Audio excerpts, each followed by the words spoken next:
ভাই পরকের একটা বয়স দেন। একবার আর দুইটা ছেলে ছিল। এক ছেলে বড় ছেলের বিয়ে করাইছে, 10-12 বছর হয়ে গেছে। তারপরে কিন্তু ছেলে সন্তান হয় না। আর ছোট পুত্রে বিয়ে করায় না। মানে ছোট পুত্রে বাবির প্রতি খুব ক্রাশ আছে। ক্রাশ থাকার কারণে পরে আবার ছোট ছেলেরও বিয়ে করাই দিছে। বিয়ে করাই দেওয়ার পরে হের কাছে হের ঘরে 2-3টা পোলাপান হয়েছে। বড় ছেলে ঘরে কিন্তু পোলাপান হলো না, তা ঠাস করে শ্বশুর একদিন পুত্রের বউরে কইতাছে আর কি, মা গো, তোমার তো 10-12 বছর হয়েছে, নাতির মুখ দেখতাম না। আমি শুনছি ওই যে বরতলা আপনার এক দরবেশ বাবা বয়, সেখান থেকে পানি পড়া, আর হেবেটার কথা মতো চললে গেলে মানুষের ছেলে সন্তান হয়, যদি যাইতা চাপ বাজাম। তো বৃহস্পতিবার দিন দরবার শরীফে গেছে আর কি, দরবেশ বাবার কাছে। আর সেই দরবেশ বাবা শ্বশুর হয়ে গিয়া সাজ্জা বয়ে রয়েছে। আবার বেটি গেছে পরে তো বেটির 14 ফেরির নাম ঠিকানা, বেটি কি কেমনে কি করে কি সমস্যা সব কই লিখেছে। বেটি গেছে, হ্যাঁ বাবা যে খুব কামেল কর। তখন পানি ফরা দিছে, পানি ফরা দিয়া আর কইতেছে যে এক রাত তোমার শ্বশুরের লোকে থাকতে আচ্ছা বাইতে আয়া। পরে বেটির জামাইরা কইতেছে, দরবেশ বাবার কাছে গেছিলাম, এলা পানি ফরা দিছে আর কইছে যে আপনার লোকে এক রাত থাকতে হইব।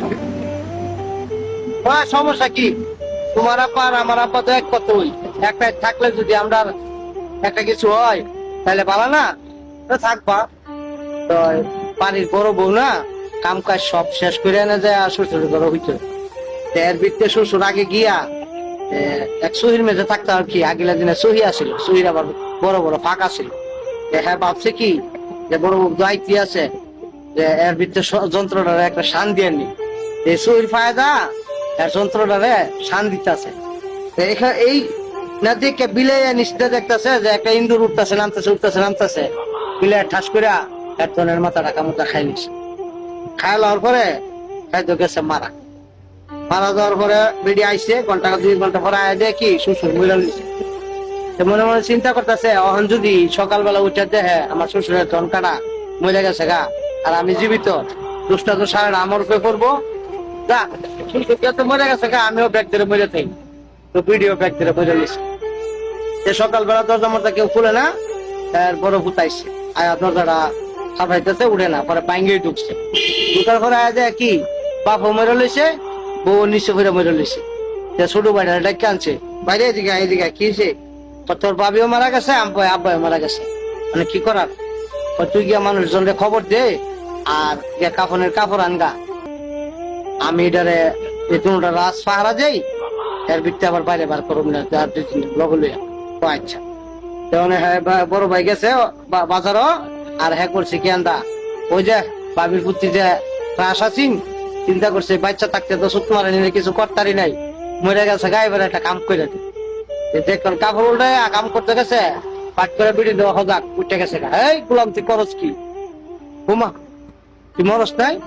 মরছিলাম, কিন্তু তুই যে কাম করতে গেছ তো আমি অনেক ভালো গেছি। বিড়ি তো আর হাসারে মরা মরে নাই, অভিনয়ের মরা মরছে আর কি। তখন হের মাথার বুদ্ধি হলো কি রে, আমার বাবির এই কাম করার পরে বাবি ভালো গেছে গা, তাহলে বাইরে খবর দেন।